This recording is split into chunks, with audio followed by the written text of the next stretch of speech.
Jack wiped the sweat from his brow as he tended to his crops.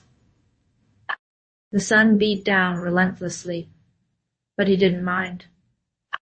This was his life's work, and he took great pride in it.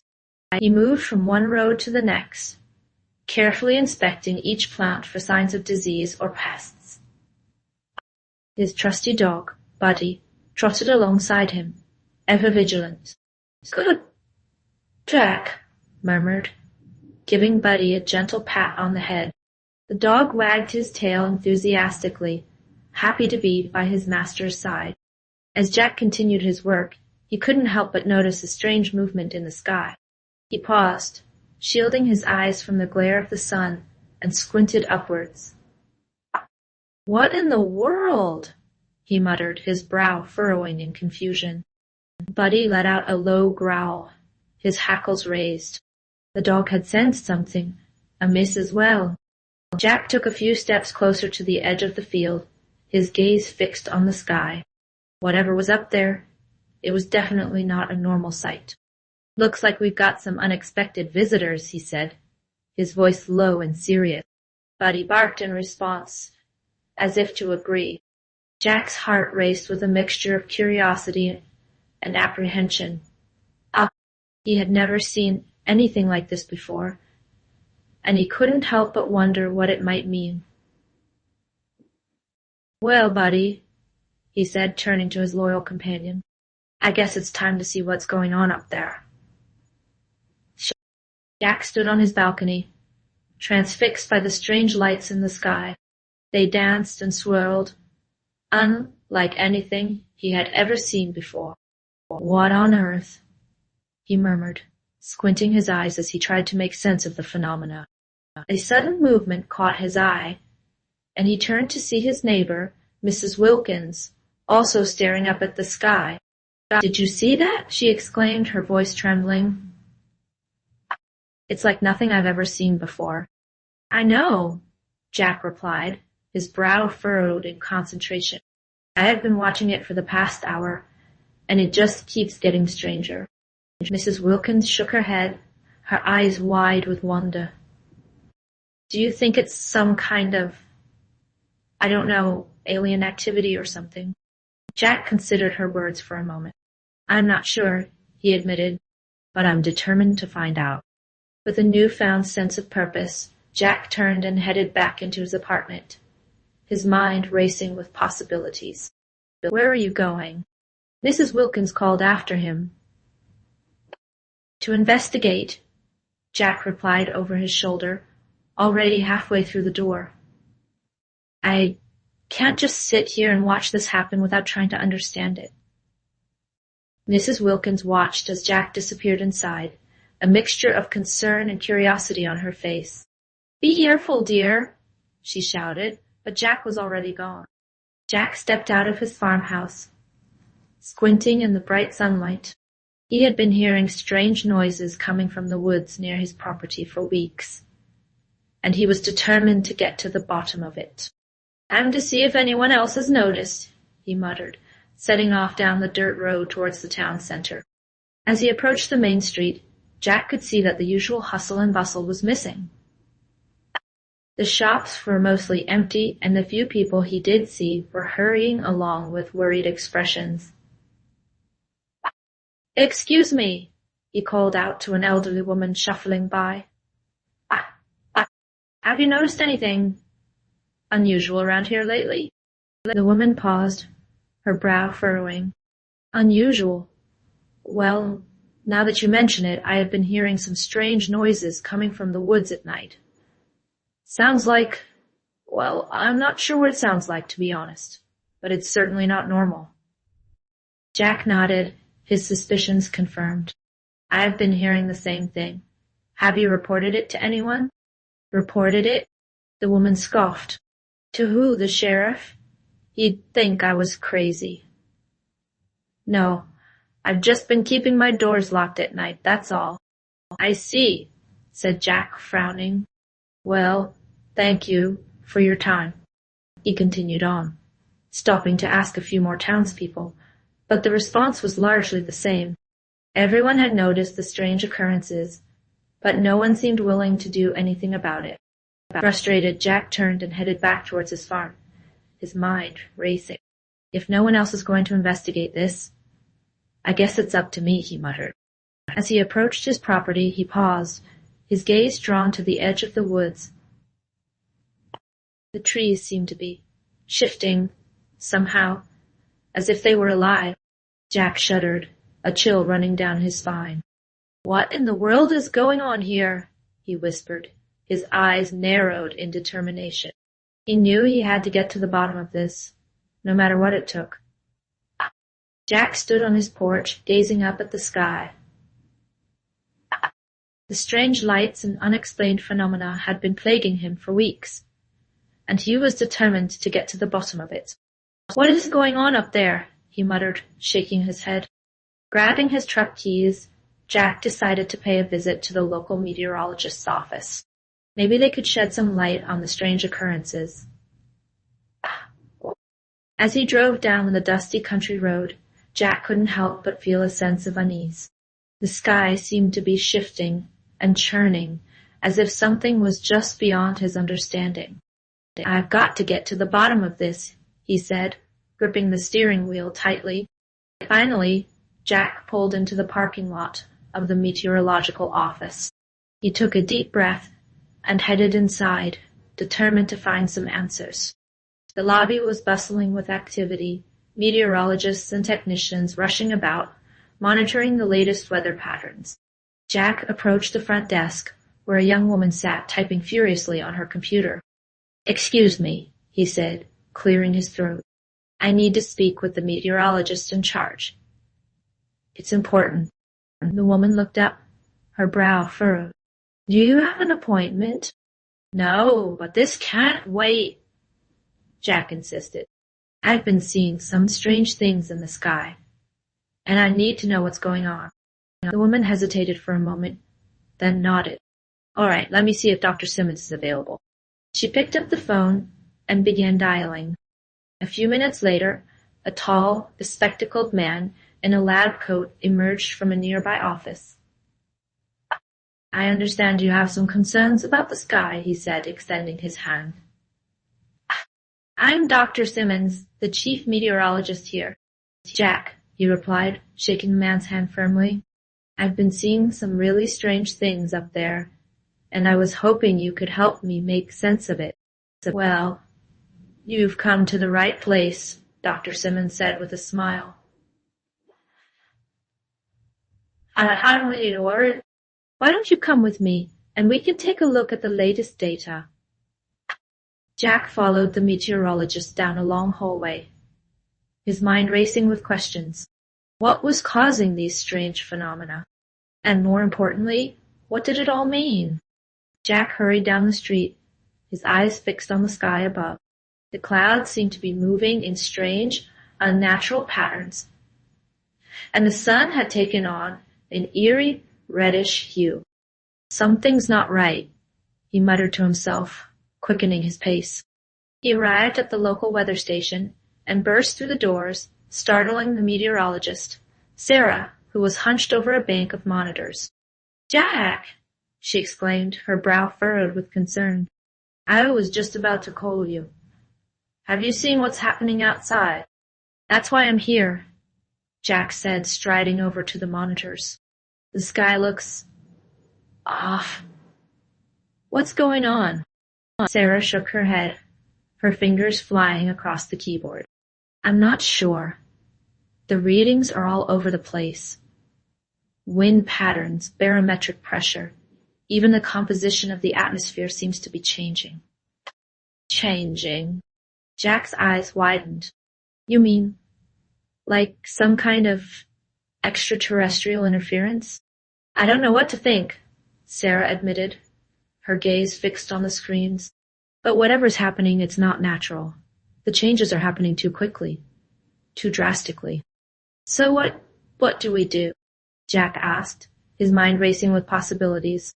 "We need to gather more data," Sarah said, her voice steady despite the growing unease in the room. "I've already called in the rest of the team, and we're going to start taking readings from all over the city. Maybe if we can pinpoint the source of the disturbance, We can figure out what's causing it. And if it is something else? Jack asked, his voice barely above a whisper. Sarah met his gaze, her eyes filled with a mixture of fear and determination. Then we'll have to be ready for anything. The two of them turned their attention back to the monitors, watching as the sky continued to shift and change, a silent harbinger of the unknown. Jack stepped out of the meteorologist's office, his brow furrowed in deep thought. Something's not right, he muttered to himself, his mind racing with the information he had just received. The meteorologist, a kindly older man named Dr. Wilkins, had confirmed Jack's suspicions. The recent weather patterns in the area were highly unusual, even unprecedented. I've been studying the weather for over 40 years, Dr. Wilkins had told him, and I've never seen anything like this. Sudden temperature spikes, erratic wind patterns, and freak storms have been plaguing the region for weeks. And Jack knew it was more than just a typical weather anomaly. He had to get to the bottom of this. Determined, Jack hurried to his truck, his mind already formulating a plan. I'm going to get to the source of this, he said aloud, his voice laced with resolve. As he started the engine and pulled out of the parking lot, Jack couldn't shake the feeling that something much bigger was at play here. He had to find out what was causing these strange weather events, and he wasn't going to stop until he had answers. Jack's farm was just a short drive away, but the journey felt longer than usual, his thoughts consumed by the mystery at hand.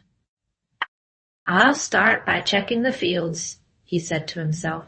See if there are any clues there. With a determined nod, Jack turned onto the familiar dirt road that led to his property, ready to uncover the truth, no matter where it might lead. Jack stood on his porch, gazing up at the night sky. The stars twinkled, but there was something else up there that caught his eye. Lights. Strange, flickering lights that seemed to dance across the heavens. Jack squinted, trying to make sense of what he was seeing. What in the world? He muttered, his brow furrowed in confusion. He had been seeing these lights for weeks now, ever since that strange storm had rolled through. At first he had thought it was just his imagination, but the sightings had become more frequent, and he couldn't shake the feeling that something was not right. Jack sighed and ran a hand through his hair. He knew he should probably call the authorities, but part of him was hesitant. What if they thought he was crazy? Or what if they couldn't explain it either? No, I can't just ignore this, he said aloud, his voice firm. I need to figure out what's going on. With a determined nod, Jack turned and headed back inside, his mind racing with questions. As he climbed into bed, he couldn't help but glance out the window one more time. The lights were still there, pulsing and swirling in the night sky. Jack shook his head and closed his eyes, trying to push the image out of his mind. But as he drifted off to sleep, the lights seemed to dance behind his eyelids, taunting him with their mystery. Jack wiped the sweat from his brow as he tended to the crops on his small farm. The sun beat down relentlessly, but his mind was elsewhere. For weeks he had been plagued by strange visions and unsettling dreams. In them, he saw a towering, otherworldly entity, its form shifting and undulating like smoke.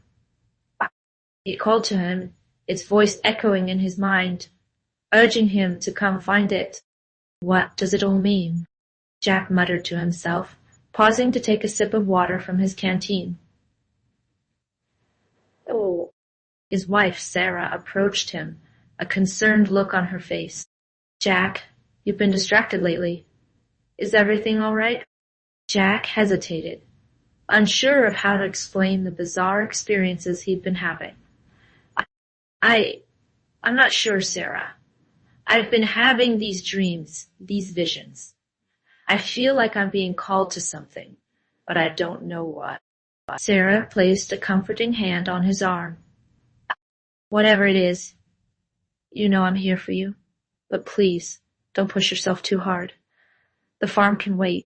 Jack nodded, grateful for his wife's understanding. But deep down, He knew he couldn't ignore the pull of the entity any longer. He had to find out what it wanted from him. That night, as Jack lay in bed, the visions returned with renewed intensity. The entity's voice echoed in his mind, clearer than ever before. "Come to me, Jack. I have been waiting for you." With a sense of purpose, Jack rose from the bed, careful not to disturb Sarah. He quickly gathered a few supplies and headed out into the darkness, determined to uncover the truth behind these mysterious visions. As he walked away from the farm, Jack couldn't help but feel a mixture of trepidation and excitement. Whatever lay ahead, he knew he had to face it, head on. The entity was calling, and he had no choice but to answer. Jack slung his pack over his shoulder and stepped out the door of his farmhouse. The sun was just peeking over the horizon, casting a warm glow across the rolling fields. He paused for a moment, taking a deep breath of the crisp morning air. Something had been troubling him for weeks. Strange noises in the night, flickering lights, and a sense of unease that he couldn't shake. Enough was enough. Today he was going to get to the bottom of it. Jack set off down the dirt path, his boots crunching on the gravel.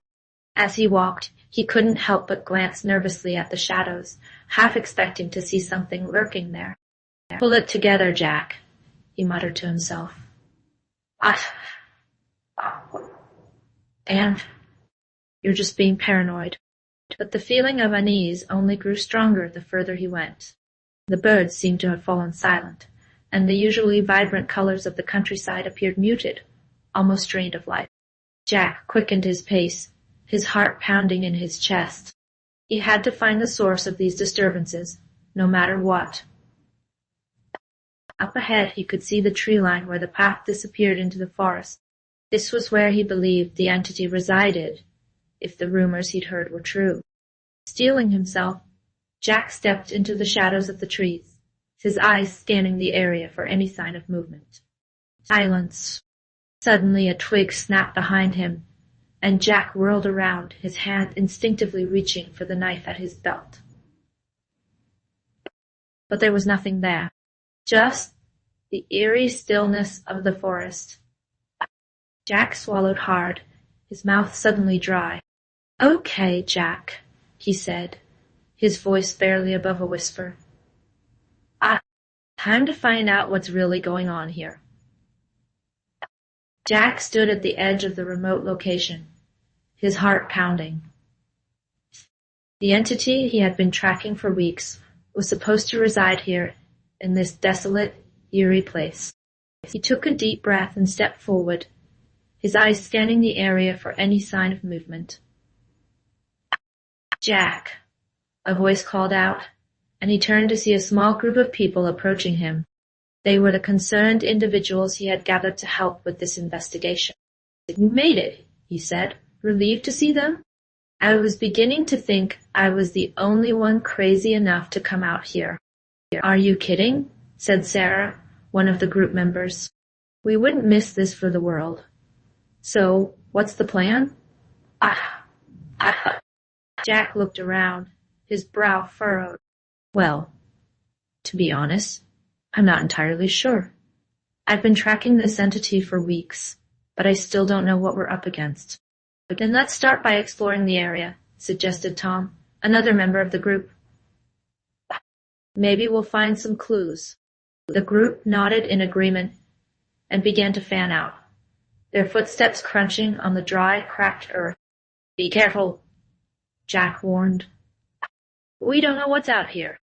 "Don't worry, we've got your back," said Sarah, flashing him a reassuring smile. Jack watched as the group disappeared into the distance, their voices fading into the eerie silence. He took a deep breath and followed, his senses on high alert. The small group of concerned individuals gathered together, their eyes scanning the horizon for any sign of the elusive entity. Jack's heart raced as he realized they were getting closer to the truth, but he couldn't shake the feeling that they were being watched. "Do you feel that?" whispered Tom, his voice barely audible. The others nodded, their faces etched with a mixture of fear and determination. "Whatever's out there, we're ready for it," said Sarah, her hand gripping the flashlight she had brought. Jack took a deep breath and nodded, his own hand tightening around the weapon he had brought, just in case. The group moved forward, their footsteps echoing in the silence as they prepared to confront the unknown. The air was thick with tension, and Jack couldn't help but wonder what they were about to face. But he knew one thing for certain. They were in this together, and they weren't going to back down without a fight. The group huddled together, their voices hushed as they discussed their plan of action. "Okay, here's what we're going to do," said the robber leader, his eyes narrowed with determination. "Sarah, you and your team will create a distraction outside. That'll draw the cops' attention away from the bank." Detective Sarah Thompson frowned. "I don't know about this. Putting innocent lives at risk isn't exactly my idea of justice." "Relax, detective," the robber leader sneered. "No one's going to get hurt. We just need you to keep the cops busy for a few minutes." "And what about me?" "What?" James interjected, his arms crossed over his chest. What?" "How do I fit into this little scheme of yours?" The robber leader's lips curled into a sinister grin. "You, my caped friend, are going to be the grand finale. While we're distracting the cops, you're going to swoop in and steal the money right from under their noses." James raised an eyebrow. "Steal the money? I thought the plan was to stop the robbery, not join in." "Oh, come on, Captain Irony," the robber leader said, his voice dripping with sarcasm. "Don't tell me you've never thought about using your powers for personal gain." Sarah shot James a warning look. Don't even think about it, James. This is a trap, and you know it." "Trap or not, I'm in," James said, a mischievous glint in his eye. "After all, what's the point of having superpowers if you can't have a little fun with them?" The robber leader clapped his hands together, a triumphant grin on his face. "Excellent. Let's get this show on the road, shall we?" The group of masked robbers stood in the shadows, their eyes narrowed with determination. They had spent weeks planning this heist, and now the moment of truth had arrived. "Is everyone ready?" whispered the leader, his voice low and gruff. The others nodded, their hands tightening around the weapons they had procured. They knew the risks, but the potential reward was too great to ignore. "All right, let's move," the leader said, his tone brooking no argument. "Remember, stick to the plan. We can't afford any mistakes." The group slipped out of their hiding place, their footsteps muffled by the sound of the city streets. They approached the bank, their hearts pounding with anticipation. "On my mark," the leader said, his hand on the door handle. 3, 2, 1, go!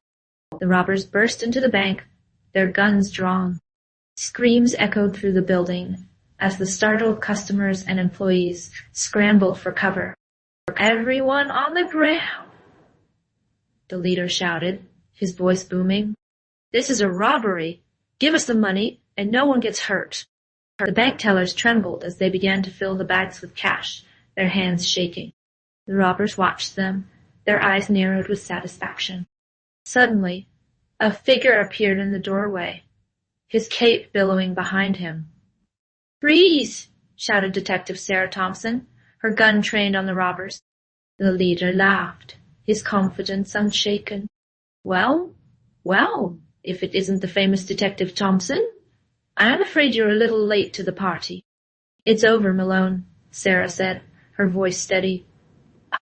"You and your crew are going away for a long time." Malone's grin widened. "We'll see about that," he said, his hand tightening around his gun. The group waited anxiously, their eyes fixed on the unfolding scene. They had come too far to fail now. The outcome of their actions hung in the balance. Zara stood before the group, her eyes filled with determination. "All right, everyone.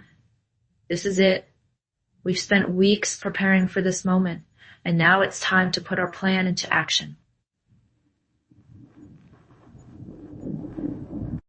Liam nodded, his brow furrowed in concentration. We all know the risks, but we have to do this. That thing up there is a threat to the entire planet.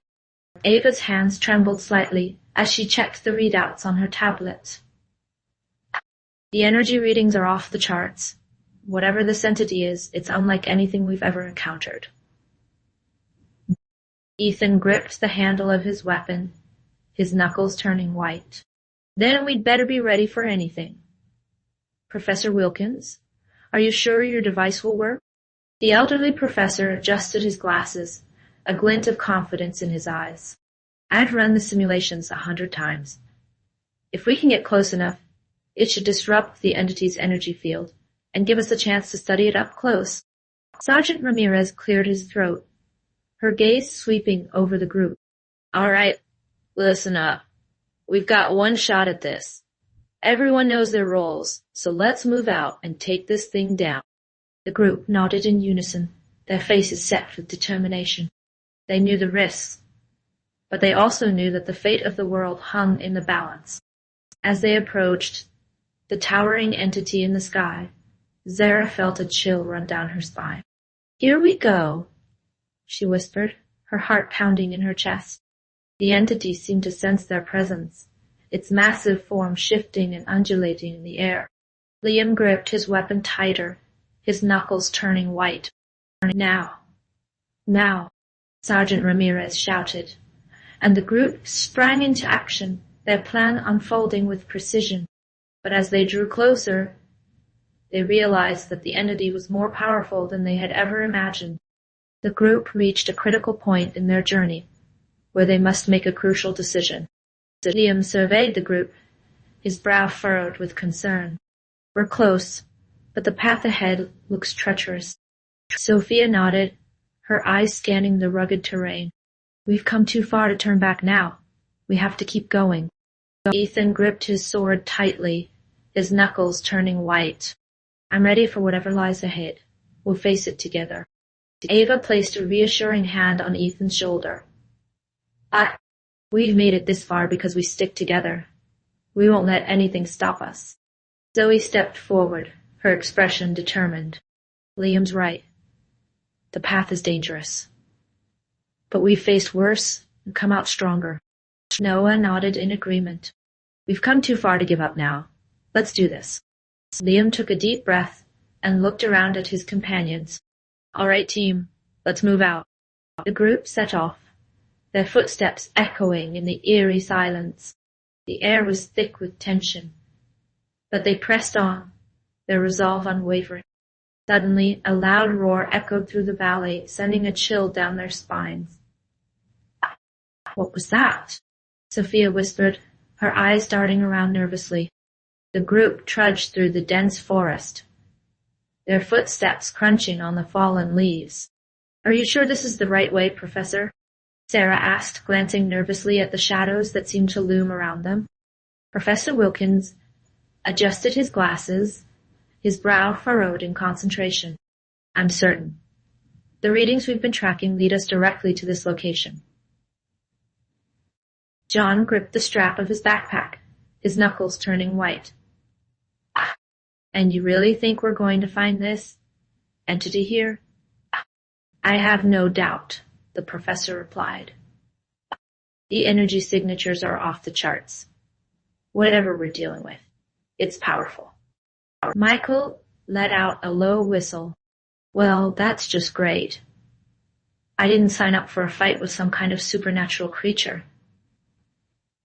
None of us did, Sarah said, her voice trembling slightly. But we have to at least try to understand what's going on. Suddenly, the trees parted, revealing a small clearing. In the center stood a massive, ancient-looking structure, its surface covered in strange symbols. There it is, the professor breathed, his eyes wide with awe. The entity's lair. The group approached the structure cautiously, their senses on high alert. Hey,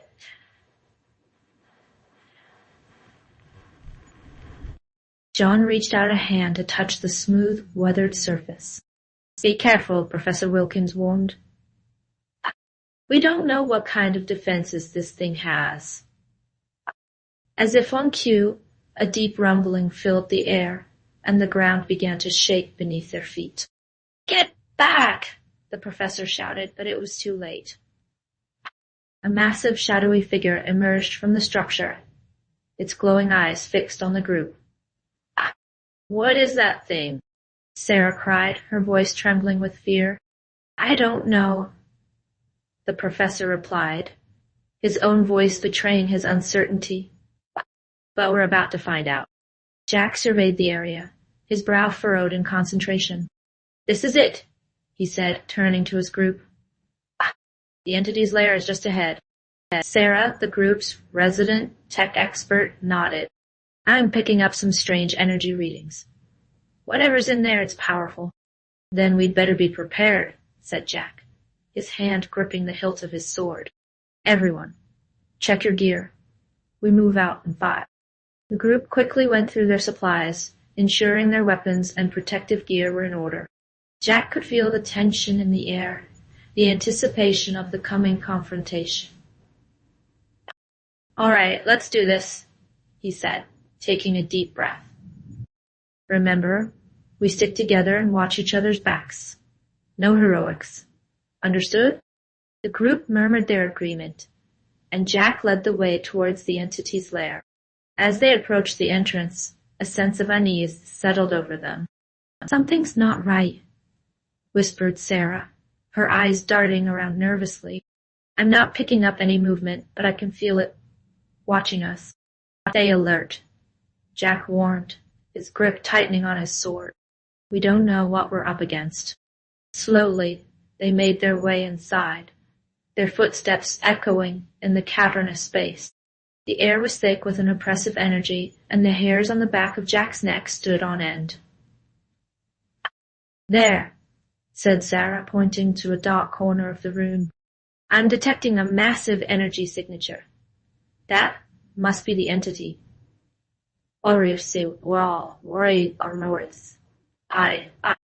Jack nodded, his heart pounding in his chest. "All right, team, let's do this." The group moved forward, their weapons at the ready, as they prepared to confront the entity that had eluded them for so long. The air crackled with tension as Jack's group faced off against the entity. They had come too far to back down now. "This ends here," Jack said, his voice steadied despite the fear that gripped him. The entity let out a bone-chilling laugh. "You think you can defeat me?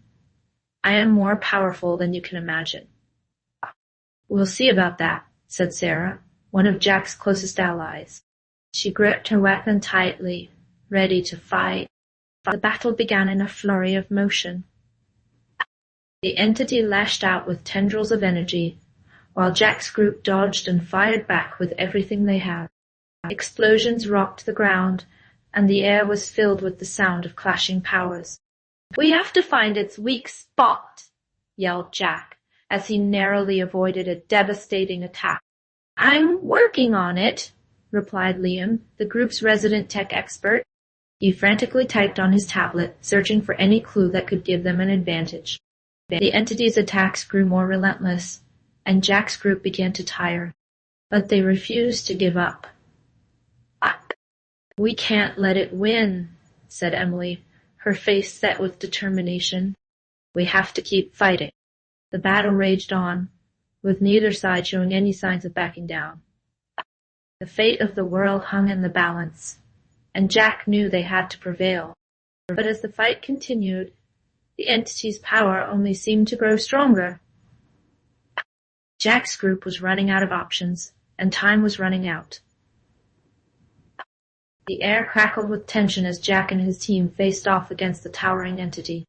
"We have to stop it no matter what," Jack shouted, his voice barely audible over the roar of the creature. Sarah gripped her weapon tightly, her knuckles turning white. "I'm with you, Jack. We can't let this thing destroy everything." The entity lashed out, its massive limbs swiping through the air. Jack and his team scattered, dodging the blows and returning fire with their own arsenal of weapons. "Keep it distracted," Jack yelled, his eyes narrowed in concentration. "I'm going to try and find its weak spot." Michael grunted as he took cover behind a crumbling wall. "Easier said than done, man. This thing is a freaking juggernaut." Suddenly, the entity let out a deafening roar, its attention focused on Jack. The ground trembled beneath their feet as it charged towards him. "Jack, look out," Sarah cried, but it was too late. The entity's massive fist slammed into Jack, sending him flying through the air. Time seemed to slow down as Jack hurtled towards the ground. He could see the sky above him, the clouds swirling and twisting in a bizarre, unnatural pattern. "The sky," he murmured, his vision blurring. "It's changing." The impact knocked the wind out of him, and Jack lay motionless, his team rushing to his side. The entity loomed over them, its glowing eyes fixed on its prey. "We have to get out of here," Michael said, his voice laced with panic. "This thing is going to tear us apart." Sarah shook her head, her expression grim. "We can't leave Jack. We have to find a way to stop this thing once and for all." The entity had let out a rumbling growl, its massive form casting a shadow over the battered group. The fate of Jack and his team, as well as the fate of the sky, hung in the balance.